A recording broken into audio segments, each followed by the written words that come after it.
terkait dengan penyaluran untuk yang desa status mandiri, ini ada 2 tahapan.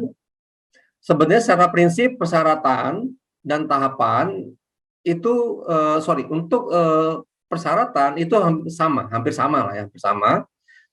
Untuk tahap 1, syaratnya sama seperti yang di desa reguler, jadi ada Perdes APBDes yang harus disiapkan oleh Bapak Ibu Kepala Desa.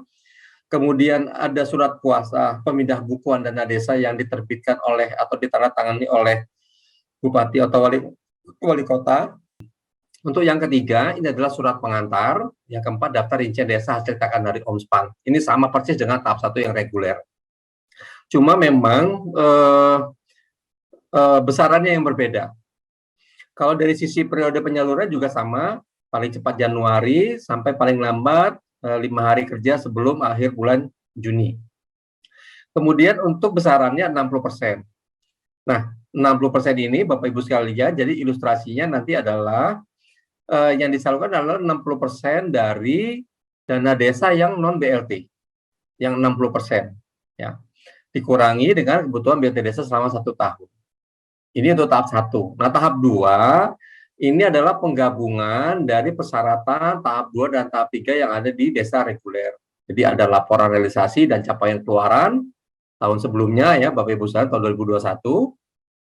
Kemudian laporan realisasi penyerapan tahap 1 ini nanti menunjukkan angka minimal 50%, untuk capaian output itu hanya 35%.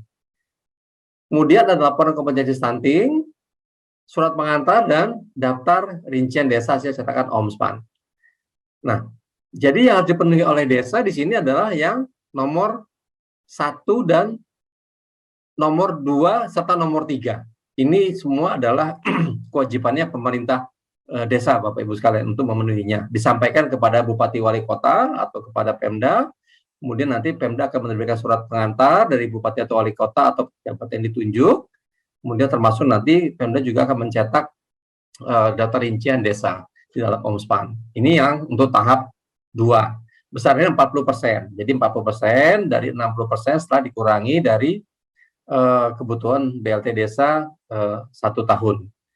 Nah, kemudian batas waktunya Bapak Ibu sekalian, batas waktunya itu paling cepat bulan Maret itu bisa minta penyaluran tahap 2. Nah, sementara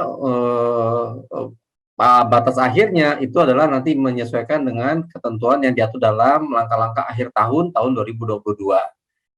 Nah, syarat tambahannya sebenarnya sama dengan desa yang reguler tadi, Bapak Ibu sekalian. Jadi untuk desa-desa mandiri ini, untuk penyaluran dana desa, nanti syarat pertamanya adalah, syarat tambahannya adalah untuk bagi desa yang melaksanakan BLT Desa 2021, wajib melakukan perekaman realisasi penyaluran BLT Desa 2021 untuk bulan ke-1 sampai dengan bulan ke-12.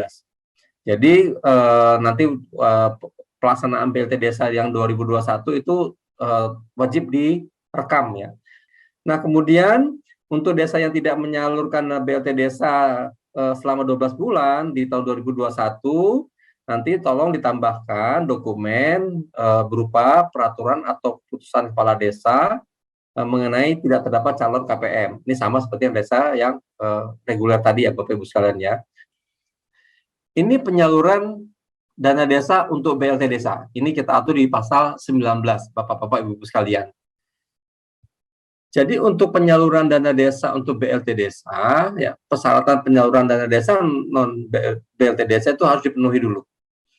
Jadi persyaratan untuk penyaluran dana desa non BLT tadi Bapak Ibu sekalian yang APBDes, Perdes APBDes, surat kuasa, nanti ada surat pengantar dengan cetakan Omspan ya, cetakan daftar rincian desa di Omspan, itu menjadi syarat untuk yang dana desa non BLT. Itu harus dipenuhi dulu. Baru kemudian desa atau nanti melalui kabupaten kota ya, berarti desa harus menyampaikan peraturan desa atau peraturan kepala desa atau keputusan kepala desa mengenai penetapan KPM kepada Bupati Wali Kota. Nah, Bupati Wali Kota nanti wajib untuk menginput jumlah KPM-nya. Ya, jumlah KPM ini wajib diinput sebelum penyaluran BLT desa bulan ke-1 sampai dengan bulan ke-3. Nah, ini paling lambat dilakukan pada tanggal 13 Mei tahun 2022. Nah, jadi Bapak Ibu sekalian, penginputan atau perekaman jumlah KPM yang dilakukan oleh Pemda berdasarkan data KPM dari desa itu dilakukan paling lambat tanggal 13 Mei tahun 2022. Nah, kemudian yang ketiga, input jumlah KPM adalah sesuai dengan jumlah KPM dalam peraturan kepala desa atau keputusan kepala desa. Jadi yang diinput oleh Bupati Wali Kota atau oleh Pemda itu harus sesuai dengan jumlah KPM yang ditetapkan dalam peraturan atau keputusan kepala desa.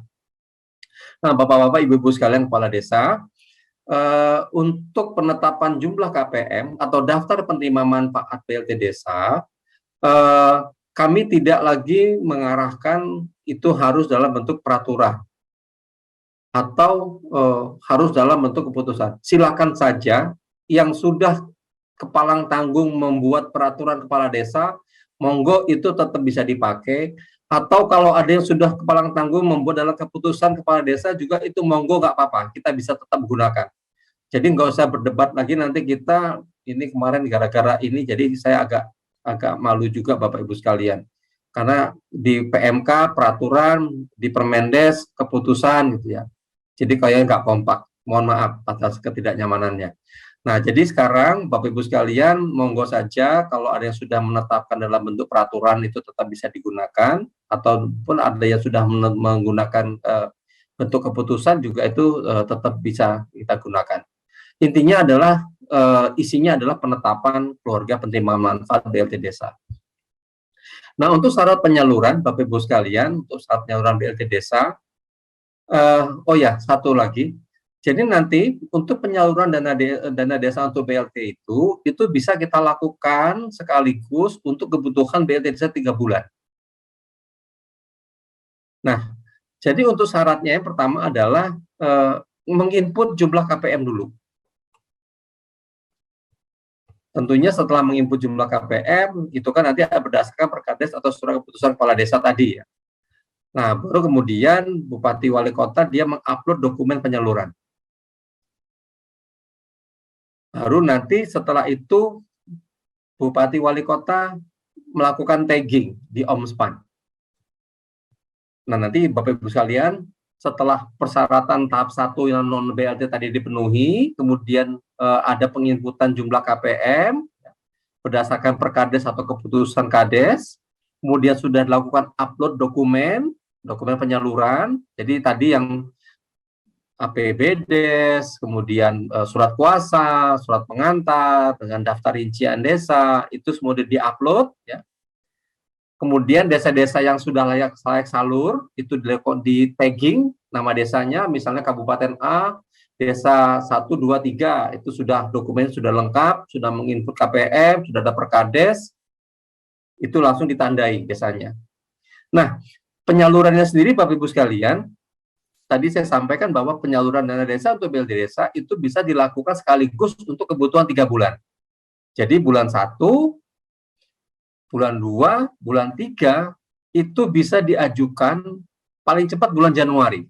Ya, artinya sepanjang sudah bisa memenuhi syarat dan melakukan upload data dan tagging, maka dana desa untuk BLT bulan 1, 2, dan ketiga itu bisa langsung dimintakan atau dimintakan penyalurannya, bisa dicairkan.